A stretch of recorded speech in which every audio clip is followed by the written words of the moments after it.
Hello বন্ধুরা, আমার চ্যানেলে আপনাদের সবাইকে স্বাগতম। আজকে আমি আপনাদের জন্য মজাদার একটা রেসিপি নিয়ে এসেছি। খুবই সহজ রেসিপি, আটা রোল। এই রেসিপিটা আপনাদের অনেক সুবিধা করে দেবে, কেননা এটার জন্যে না রুটি বেলা ঝামেলা থাকবে আর না কোনো ঝঞ্ঝাট। সামান্য কিছু উপকরণেই আপনারা এই আটা রোলটা করে নিতে পারবেন।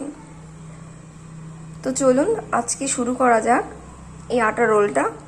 এবং এটা খেতে খুবই সুস্বাদু।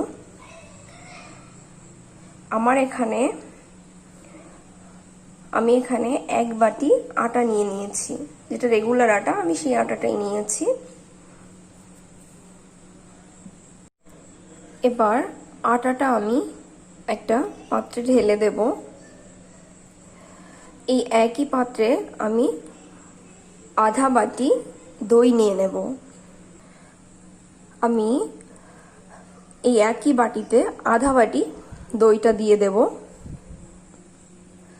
আর এই একই বাটি আমি 1 বাটি জল দিয়ে দেব। এতেই আমার ব্যাটারটা তৈরি হয়ে যাবে, এক্সট্রা জলের আর দরকার হবে না।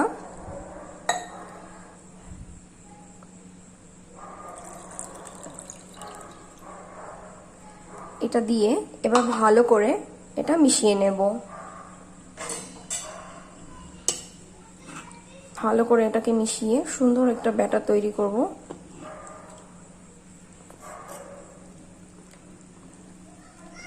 এটাকে আমি ততক্ষণ মেশাবো যতক্ষণ না এটার দানা দানা ভাবটা কেটে যাচ্ছে। পুরো সুন্দর করে এটা মিশিয়ে নেব। আমার ব্যাটারটা তৈরি হয়ে গেছে, দেখুন আমার ওইটুকু জলেই হয়ে গেছে, জলের আর প্রয়োজন হয়নি। দেখুন ব্যাটারটা ঠিক এরকম ভাবে হবে, না বেশি পাতলা না বেশি গাঢ়, এরকম ব্যাটারটাই হবে। আমি এবার এর মধ্যে 1/2 চামচ নুন দিয়ে দেব।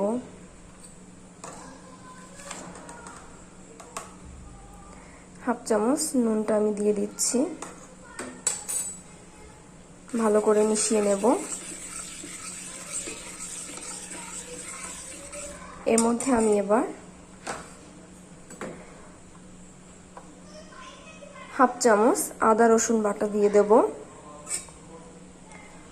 আর দেব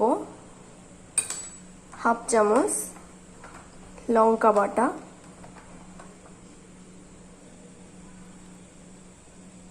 1/2 চামচ লঙ্কা বাটাটা আমি দিয়ে দিচ্ছি। আমি এখানে বাটা লঙ্কাটাই ব্যবহার করছি, কারণ এটা ফ্লেভারটা খুব সুন্দর আসে। আপনারা চাইলে গুঁড়ো লঙ্কাও দিতে পারেন। এটা দিয়ে আমি ভালো করে মিশিয়ে নেব।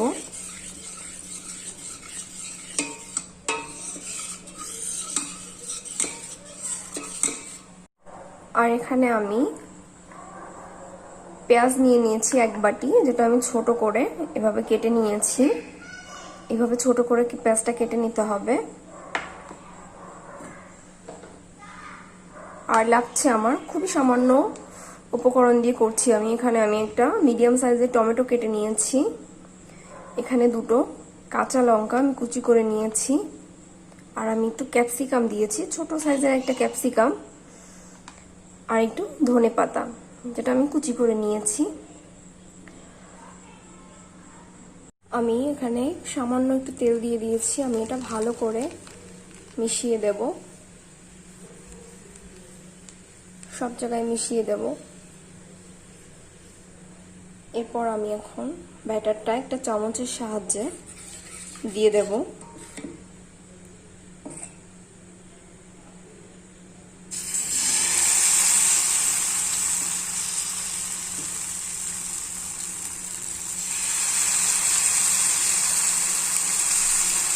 একটু ছড়িয়ে দেব সামান্য।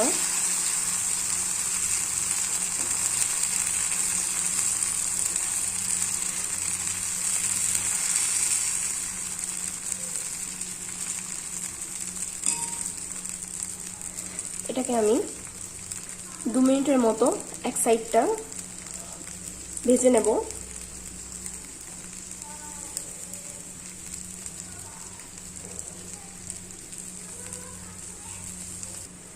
আমার নিচের সাইডটা হয়ে গেছে, দেখুন উপর দিয়ে অনেকটা হয়ে গেছে। এখন আমি হালকা পরিমাণে একটু তেল দিয়ে এটাকে জাস্ট সামান্য একটু মিশিয়ে দেব।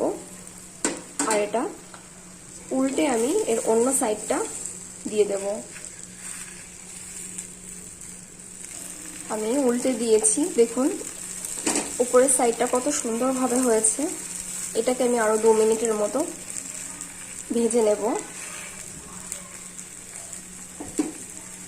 এটা খেতে এত সুস্বাদু, বাচ্চারা এটা খুবই সুন্দরভাবে খেয়ে নেবে, কোনো বায়না ছাড়াই। আপনারা এটা অবশ্যই তৈরি করে দেখবেন।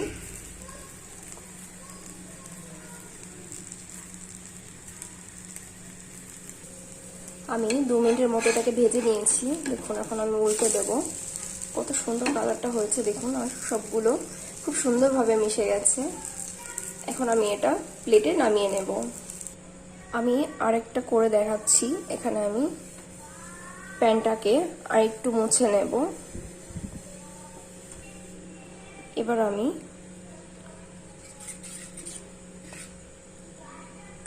আরেকটা করে নেব।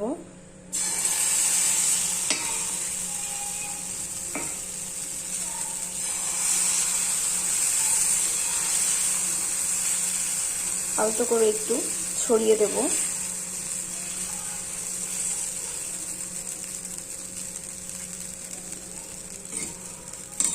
এটাকেও আমি 2 মিনিটের মতো এক সাইডটা ভেজে নেব।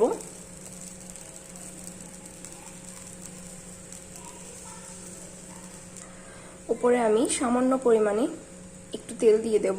তেলটা দিয়ে সামান্য একটু মিশিয়ে দেব।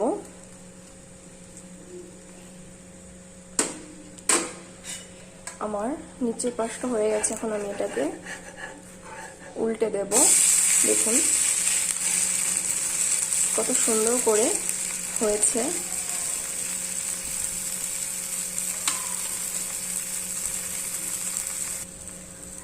ওই সাইডটাও আমার ভাজা হয়ে গেছে। এটাকে আমি উল্টে দেব। দেখুন এটা কত সুন্দর করে ভাজাটা হয়েছে। এবার আমি এটাকে নামিয়ে নিয়ে বাকিগুলো আমি ভেজে নেব।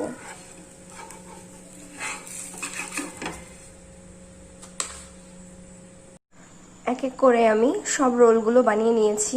দেখুন কত সুন্দর, কত সফট হয়েছে। এটা খেতে খুবই সুস্বাদু এবং খুবই সামান্য উপকরণ দিয়ে তৈরি। বাচ্চাদের যদি এটা সসের সঙ্গে দেওয়া হয় তাহলে তারা খুবই সুন্দরভাবে খেয়ে নেবে। বড়দের সস না হলেও চলবে, এটা এমনি খেয়ে নিতে পারবেন। এবং রুটি বেলা ঝামেলা ছাড়া, সবজি রুটি সব কিছু ছাড়াই এটা খেতে পারবেন। এটা খেতে খুবই সুস্বাদু। আপনারা এটা অবশ্যই বানাবেন। এবং এই রেসিপিটি যদি আপনাদের ভালো লেগে থাকে তাহলে আমাকে অবশ্যই লাইক এবং শেয়ার করবেন। আর আমার চ্যানেলটি সাবস্ক্রাইব করতে ভুলবেন না। আজকের মতো শেষ করছি। আপনারা সবাই ভালো থাকবেন। ধন্যবাদ।